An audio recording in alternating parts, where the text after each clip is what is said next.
La créativité. Elle nous émeut, nous rassemble et contribue à hauteur de milliards de dollars à l'économie mondiale chaque année. Mais les concerts, les films et autres expressions artistiques contemporaines ne sont pas le fruit du hasard. Ce sont des lois, des politiques et des plans solides qui, dans les coulisses, permettent à la créativité de continuer à s'épanouir.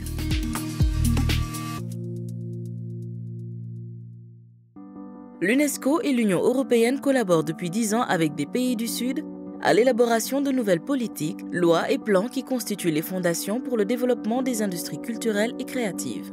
Ensemble, nous avons créé des emplois, favorisé la cohésion sociale et porté des expressions culturelles diverses sur la scène mondiale. Investir dans les industries et les secteurs culturels et créatifs est plus important que jamais.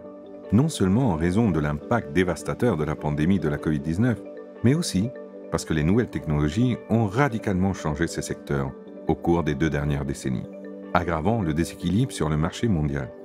Nous devons réaffirmer la valeur de la culture en tant que bien public mondial pour les générations présentes, mais aussi pour les futures.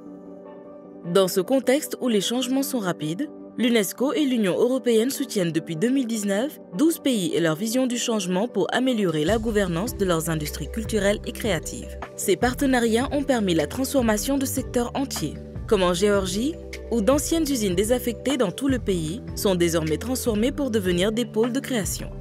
Des équipes nationales, composées de membres de la société civile, d'associations professionnelles, du secteur privé, d'agences publiques et de ministères, sont à la tête de ces efforts. Ces équipes ont été jumelées avec des experts de l'UNESCO qui les ont aidés à concevoir des solutions innovantes adaptées aux contextes nationaux. So the project that I'm working on in Zimbabwe is to draft strategy specifically for the music subsector. The goal is to create a vibrant music sector that is locally anchored but also connected internationally. The idea from the start was that this was not going to be a strategy drafted by consultants, but that it was really a process of technical assistance and facilitation, producing insights and analysis that then the national team would take to draft the actual strategy. Every Ugandan deserves to have amazing entertainment at the tip of their fingers.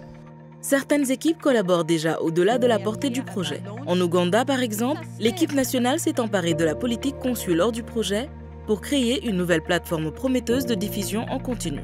Les créateurs locaux peuvent ainsi diffuser leur travail gratuitement et les Ougandais peuvent visionner ce contenu national à un prix abordable. I now take the honor to declare Chivanda Express Digital Platform launched. Le Covid a entraîné un certain nombre de difficultés, mais nous a aussi incité à innover. L'apprentissage entre pairs se déroule désormais en ligne. De nouvelles plateformes permettent aux pays participants de développer leur réseau, d'apprendre les uns des autres et de trouver ensemble des solutions, aujourd'hui et au-delà de la durée de vie du projet. Au Soudan du Sud, l'équipe nationale s'est inspirée de ses pairs au Kenya et en Tanzanie pour rédiger sa première loi sur les droits d'auteur depuis son indépendance en 2011. Non seulement cette nouvelle loi protégera mieux les créateurs à l'avenir, mais elle dynamisera également le secteur tout entier, les artistes se sentant désormais plus confiants pour partager leur travail. I think now, with this draft of the copyright, people now be encouraged to come out with their own products and bring it out to life. Les secteurs culturels et créatifs représentent sans aucun doute des secteurs stratégiques. Ils présentent des opportunités économiques, particulièrement pour les jeunes et les femmes qui constituent une part non négligeable de la population active. Mais ces secteurs peuvent faire bien plus que cela. Ils peuvent permettre à tous de façonner leur culture, ce qui est indispensable pour que les avancées soient durables. C'est la raison pour laquelle le projet a cherché à inclure des femmes, des jeunes et des groupes vulnérables. Au Mexique, par exemple, le projet a rassemblé plus de 100 leaders et praticiens des médias et de la radio. Cela a donné lieu à des discussions essentielles sur la nécessité d'accorder aux producteurs et journalistes autochtones une place plus importante.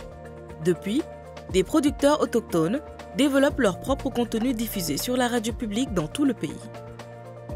Las radios comunitarias indígenas para las propias comunidades indígenas de México y del mundo representan espacios muy importantes de tejer la vida comunitaria. Permiten que todo lo que son sus saberes, su cultura, su música, su lengua, en estos espacios se esté dinamizando, se esté reviviendo una y otra vez.